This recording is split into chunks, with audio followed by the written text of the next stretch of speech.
The Financial Survival Network. Now more than ever. The Financial Survival Network.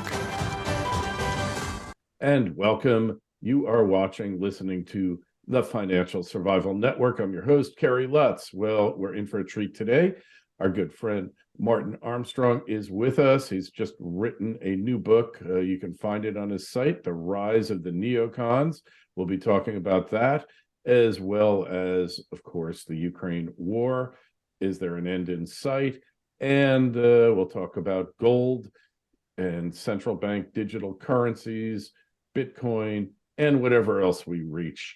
And Martin, as always, great to have you on the show. So what is really going on in Ukraine right now, and when is it going to be over? Well, I'm not sure as to when it's going to be over. I mean, it could be over in 15 minutes. All they have to do is agree to the Minsk agreement, and that's it. But what's the Minsk agreement exactly? That was basically after the revolution in 2014.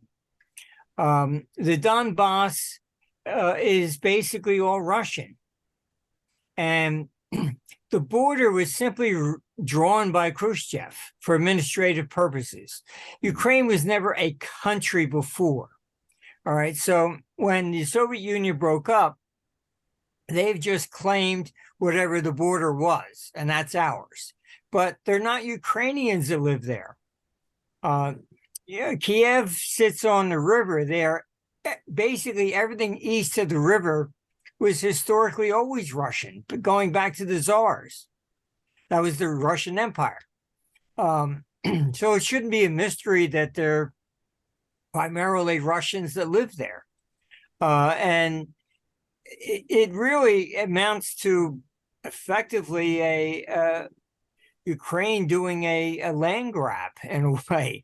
I mean, they petitioned for, that they, after the revolution, that they wanted to split and become their own republic as well. And so you can Google it. Everybody, started to, this agreement that they came to was brokered basically by Germany and France. And Putin was there, and it was to be allow the Donbass to vote for their own independence. And then nothing ever took place. So, immediately in 2014, the U.S. installed an interim government. And that's where these neocons come in. And right from there, immediately they started to send troops to attack the Donbass. And so it's been a proxy war all along. And a lot of people are now starting to point the finger at Victoria Nuland, who's in Biden's cabinet. And it turns out, she was there in Maidan handing out sandwiches and cheering on for a revolution, etc. Well, her background is Ukrainian. And so she's been pushing this war against Russia from the very beginning.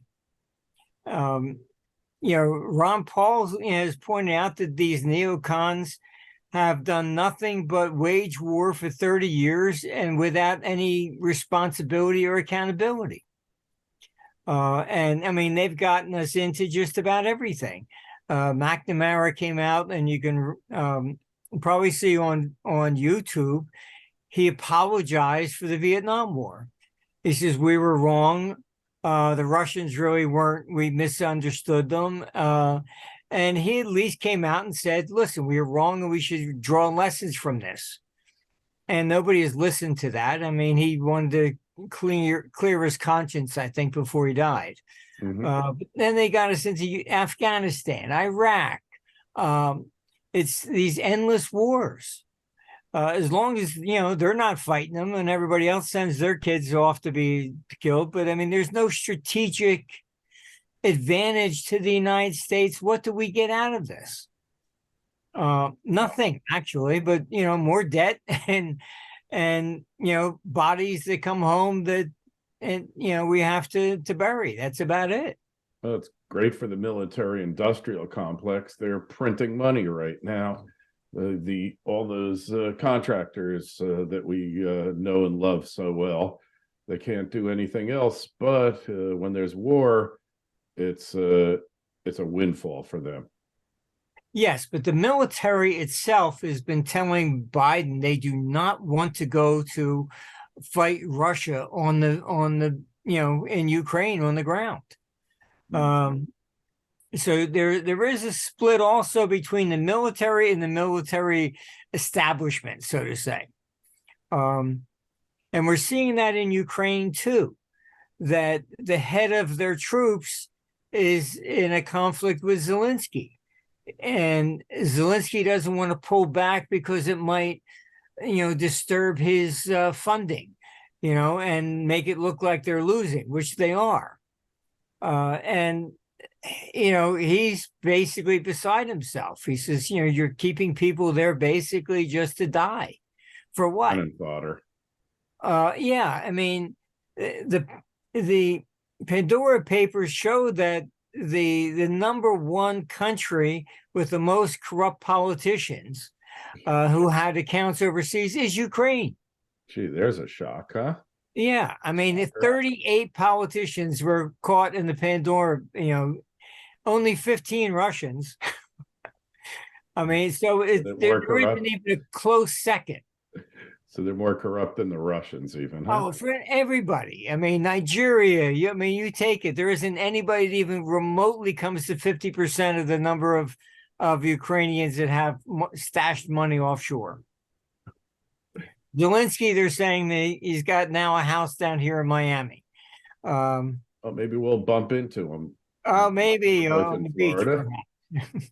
Maybe we'll go to a party there. I don't know. It's just this doesn't make any sense to me. I mean, I lost half my high school friends to Vietnam.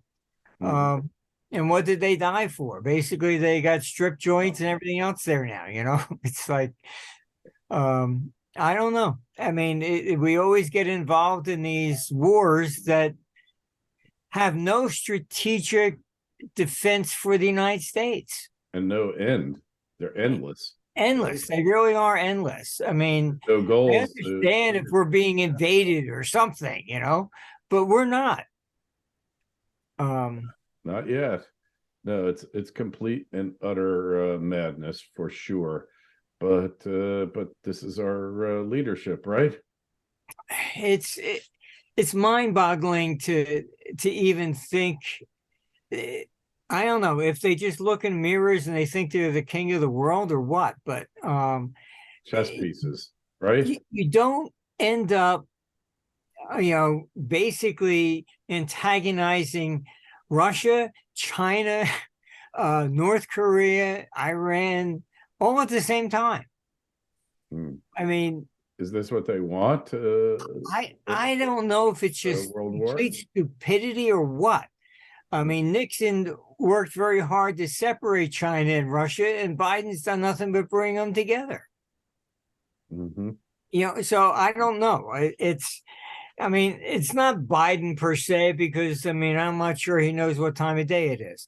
But, he just reads the cue cards, and the people behind him are... Badly. He reads them badly, too. True. That's very true. But, it's mind-boggling, and we really have to start looking at who is calling the shots in this. Who's the real president? Kind of like that old rap song, "Will the real Slim Shady please stand up?" It's we have to do something here. This is just, it's getting out of control. Yeah, and nobody wants this, right? Really, nobody wants it. Look, it's basically Hermann Göring when he testified at the Nuremberg trials, and they asked him, how to get all the people, and he said, it's the leaders that make the wars. We just drag along the people, tell them that it's patriotism or this, that, the other, whatever. He says you can always convince them. but the people in Russia, China, United States, the average person on the street, they just want to get along. Let me go to work, save for my family. We don't want wars. The wars are always done by the leadership of all these countries. Yeah, that's so true. That's so true. Hey, so what do you think? What's the computer saying about China invading Taiwan? Is that going to happen? Yes. I mean, look, I've studied diplomacy, and even that in this Biden administration, they should go back to the high school and study diplomacy class 101. You don't effectively tell China publicly, you go into Taiwan and we're going to do this. Once you do that publicly, then their leadership has to do it. Otherwise, they look weak. Mm-hmm. Those are things that are said behind the curtain. Right. All right, not publicly. So once you've done that publicly, in all honesty, I don't see where China has a choice but to go in. Then you have Pelosi hopping on planes, going over there, and then congressional committees. Oh, we stand with you. I mean, that is basically enticing China to say, yes, please take it. Right. So, but in terms of a world war, you're saying not till 2025? It looks like 2025 to 27 period, as far as international war is concerned. I mean, China will probably take Taiwan. In all honesty, if I was on the opposite side and you've pushed everybody together, I'd say, okay, fine, we take Taiwan. North Korea, you invade the South. Let Putin take all of Ukraine, and while you're at it, Iran, go ahead and attack Israel and Saudi Arabia all at the same time. What are we going to do? We don't have enough troops to handle all of that. No, that's craziness. It is. This whole thing is crazy, and it seems as though that's what we're doing. One at a time, maybe you might be able to defend, but all at the same time, it's I don't know who's making these decisions in Washington, honestly. Not a good idea. So, hey, stock market, back and forth, back and forth. What are we looking for the markets coming year too? I mean, eventually the market is going to break out to the upside. All right, mainly because what we have to look at is that down the road, we're going to be the general public will start looking at governments and their the prospect of defaulting on their debts, etc. And then capital will move from the bond markets. It's already started, but moving from the bond markets into the private sector. And that will include, the stock market, precious metals, and even real estate. I mean, down here in Florida, real estate is still very hot. I mean, I get calls at least one, maybe up to 3 times a week. Gee, you want to sell your house? Yeah, Thank you very much, but where am I going to go? Chicago? No, thanks. I know. It's like this is the place to be for right now. That's for sure. And well, I wish they all would go to your side of the state rather than leave me here. They are going here, and they're going all over. Look, what's interesting when you look at California in the 60s and 70s and 80s, all these little towns became cities with over 100,000 people all over the place. And Florida's been growing since 1960. In 1960, there was just under 5 million people here.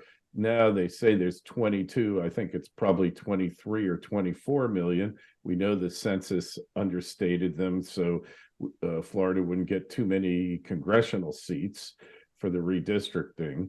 But we're seeing similar things. Even these towns that nobody ever wanted to live in, in the interior of Florida, even those towns are growing, those cities. I won't name names, but undesirable places are still more desirable than being up north in Chicago or New York or New Jersey or wherever, even California, right? Oh yeah, I mean, I moved down here. My father's old law partner had said to me, he says, when I lived in New Jersey, he said, tell your family if you die, they drag your body across the river before they told anybody. I mean, it was that bad. We held a conference in Hong Kong. We had to give the state of New Jersey 10%. For what?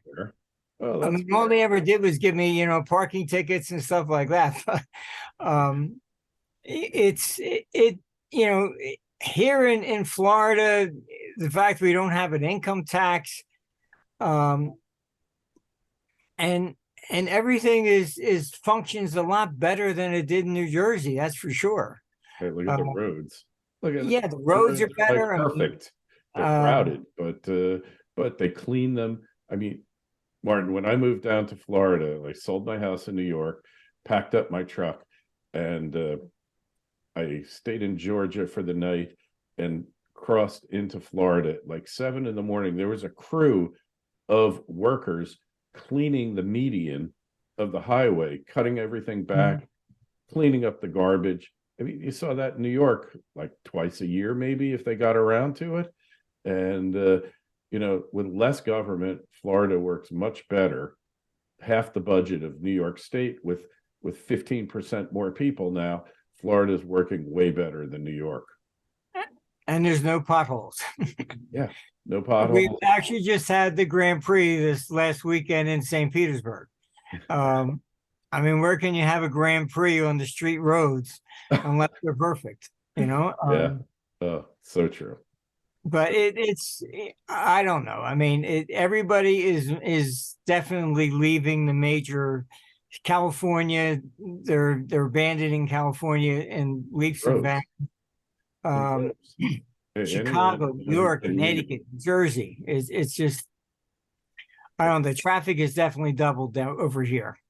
Hey, remember the sign on the bridge to Atlantic City? Will the last person who leaves please turn out the lights, right? Yes.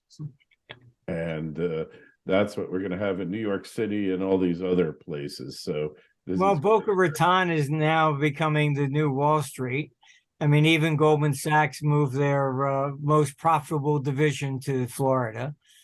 You wrote an article about that a while ago, that Miami is becoming the financial capital of the U.S.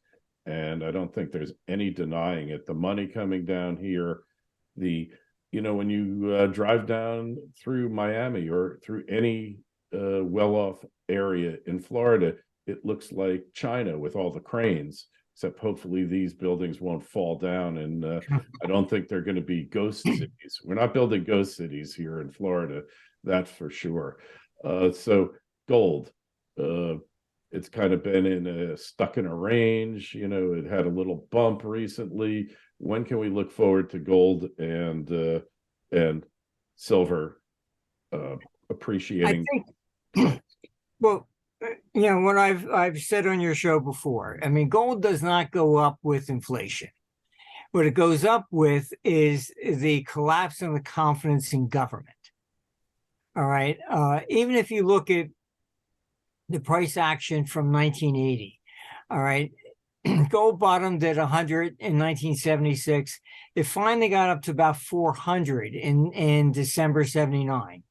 When Russia invaded Afghanistan and went from 400 to 875 in a matter of a few weeks. It's the level of confidence in government. And that's what's been keeping gold at least steady. All right. So it's not just the United States, it's outside the United States. Particularly in Europe. I mean, the EU is a basket case. And so what you have there is a floor for gold. And what it's really waiting for is basically for all this geopolitical nonsense to hit home.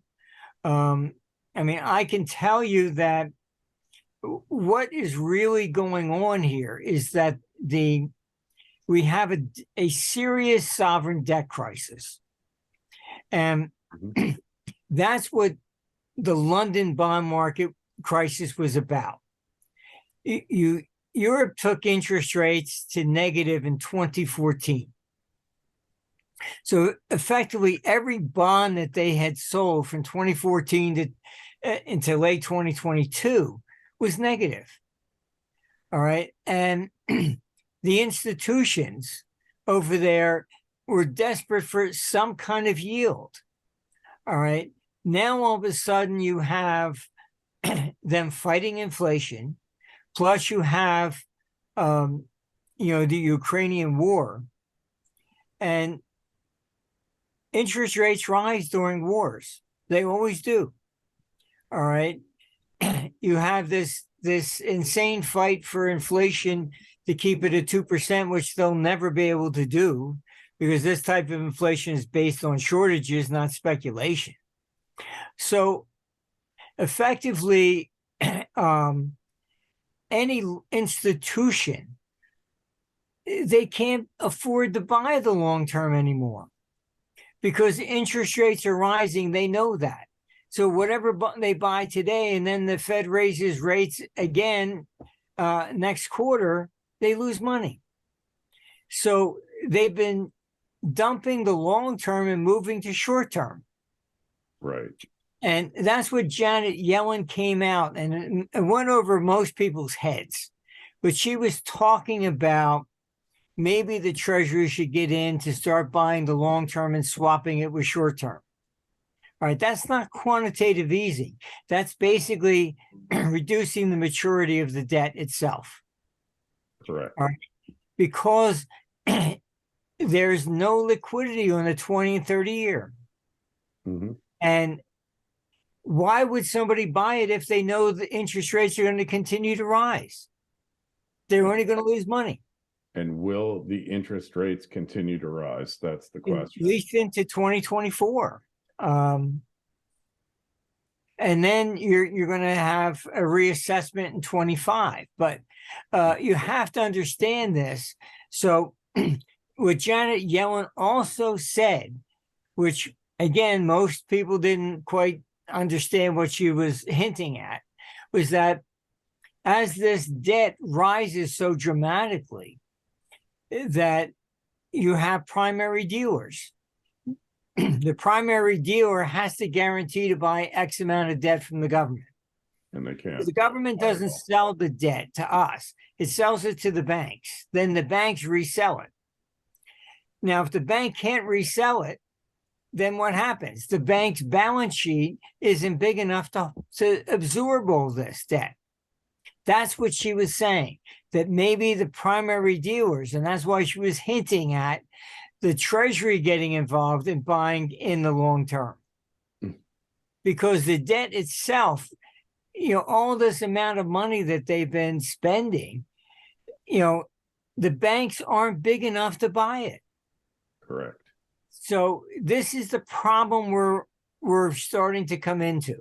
And I can tell you that, 'cause I've been asked about this, and they really think that this war with Ukraine, which is really against Russia, will give them the opportunity to default on their debt, just as they did after World War II, and then come up with Bretton Woods II.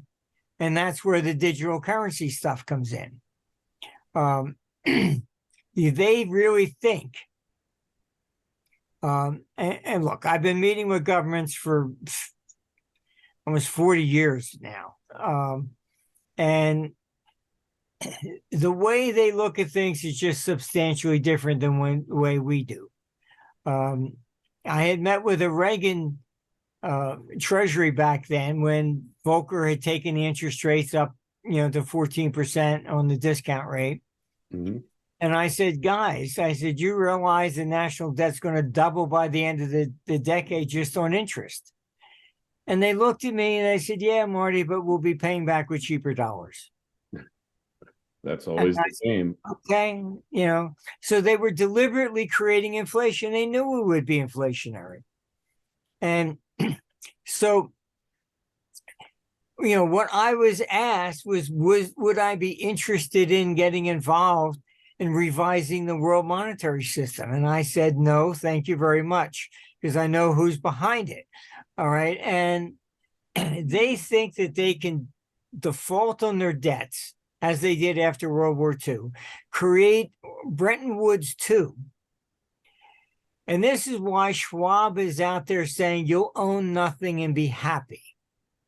He's trying to make it sound that the debt default will be, they're doing this for you, not for them. So it's Right. kind of like, if you can't sell death insurance, you flip the name and call it life insurance, and then you can sell it, but nobody will buy death insurance because they think it's bad luck. Right. And So it just really change is. the name and everybody's happy. So that's really what's going on here. And the gold and silver, they will rise because that's what you're dealing with when people become aware. And I'm not talking about, your listeners. I'm talking about the average person on the street. All right. When the average person on the street starts to realize that this is not working and that government is the problem. And the Gallup polls do show now that the people are saying the number one problem is government. So just figured that out, huh? Yeah, well, it takes some time. Mhm. But eventually then when that happens, that's when you get that last part of the bubble. Then they'll be looking at everything that's tangible, stocks that have tangible assets, not the paper stuff, but gold, silver, even real estate. When Germany went through its hyperinflation, what survived? Antique coins, stamps, art, anything physical, tangible. The new currency that came out afterwards, they backed it with real estate. Right. The So, red mark. Yeah. Yeah. So you have to understand that's where we're headed. And it's just a question of when will the average person on the street wake up and say, this is not working. They've got their dream president who basically just reads the cue cards the best he can without stumbling. But who the real president is very debatable. It's these people behind the scenes who are basically running everything from foreign policy on. Yeah, I couldn't agree with you more. It's the situation is always hopeless but never serious, right, Marty? Yeah, even you take Trump, for example. I can tell you that the career politicians down there, they all hated him. Oh, Why? yeah. Because effectively, what Trump was saying, which a lot of people did resonate to, was drain the swamp, get rid of the corruption, term limits.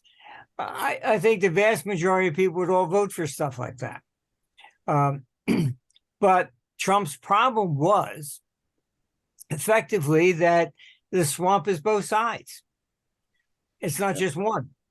And looking back at Trump, his administration, he didn't learn from his mistakes. He kept making the same ones over again. Sun Tzu is like, never have a war unless you know you're going to win, and always do it on your terms, not your adversaries. And then he kept appointing awful people who were undermining him deliberately, and there was nothing he could do about it. Do you think DeSantis is really of the swamp, and that he really wants to drain it, or is he real, or is he a construct like every other Well, candidate let me we've had in our explain lifetimes other than Trump? what really takes place behind the curtain. Because I used to be part of the vetting process. I would go around and I would meet people who were supposedly wanted to run for president. I go, I'd fly out, meet the governor of Oklahoma, Ross Perot, all those people. Then I was actually asked to go down to Texas to meet George Bush Jr. I said, yeah, okay, fine. And they said, but this one's different. I said, what's different? They said, oh, no, he's stupid. And I said, what? Up to that point in time, the question was always, do you think they're intelligent enough to handle the job? Then all of a sudden it flipped the other way. And I asked, why are you going to make somebody who's stupid president? And they said, he's got the name. Ever since then, Marketing. It has flipped. All right. And that's what they didn't like Trump. I was actually asked for the Bush administration if I would accept being chief economic advisor working in the White House. And I said, no, thank you. Not interested. All right. People have to understand the reason heads of Goldman Sachs, et cetera, do this. Because if you take that job, then you get to sell all your stock in Goldman Sachs, which you must do so you don't have a conflict of interest. And because you must do it to take the job, guess what? It's all tax-free. Mm-hmm. That's why you see all these heads of Goldman come in, wow. Head of Treasury, head of this. It's a golden parachute for them. Yeah, no pun intended. So because it's a forced sale, they hold off the tax on it. I guess it's deferred. No, it's completely tax-free. Permanent. And the same thing if a politician, you give a politician $20 million for his campaign and he didn't spend it all, when he retires, it's tax-free. He keeps all that money. I know. The campaign slush fund, which is why yes, I mean, look, this is the way Washington works. Yeah. So I can tell you that George Bush never picked Dick Cheney. They stuck him in.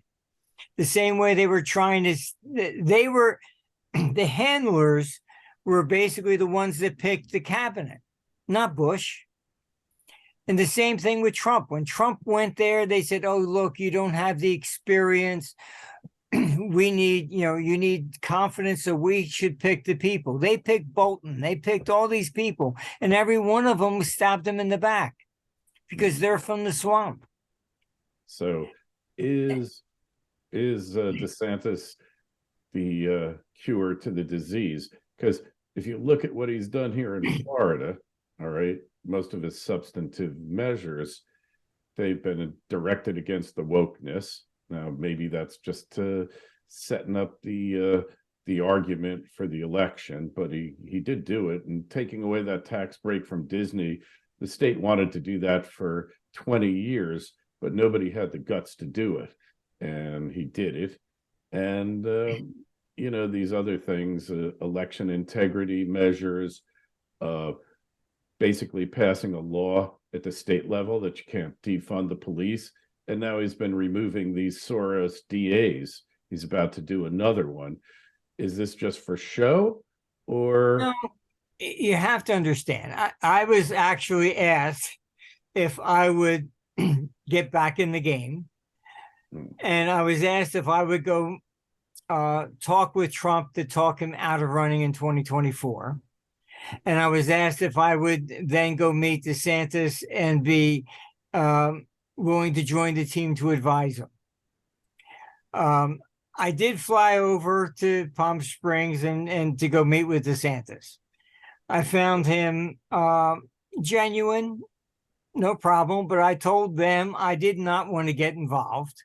I said, because you people will just eat him for lunch the same way you did for Trump. So it's not that Trump actually did anything that was wrong. They go against him. It's the swamp, and they have to protect themselves. And if DeSantis goes, I mean, I'm against him leaving Florida, actually, but I mean, because they will do the same thing to him. You know, No all doubt. this woke stuff or whatever, that's fine here, but you get to Washington and it's a different game, completely different. So I would not, I hope he does not leave Florida at all. I think we should basically petition to leave the United States, actually, but Us, Texas, and the South will succeed. The South has risen again.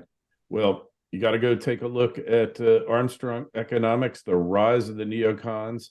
That's Martin's latest book, must reading. I've been looking at it myself, and it's just shocking.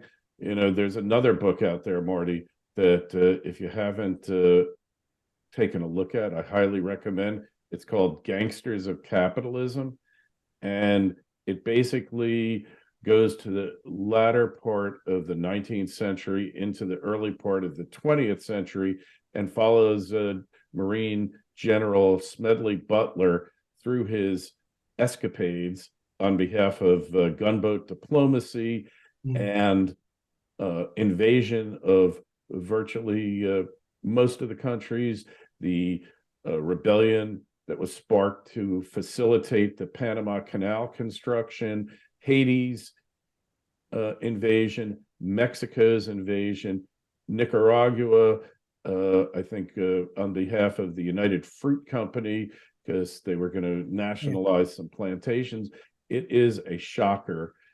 Even to myself, I knew all this stuff took place, but I never saw it all in one place before. So I think these two books side by side will give you an insight that you maybe never wanted to have about the way the government works and what it's all about. But Marty, appreciate you coming on as always. ArmstrongEconomics.com, The Rise of the Neocons, and there'll be a link in the site, financialsurvivalnetwork.com. Just click it, you'll get to it. And while you're there, sign up for your free newsletter. Marty, always a pleasure. Thanks so much for coming by. We'll talk to you in a couple months. all right, take care of yourself. Thank you.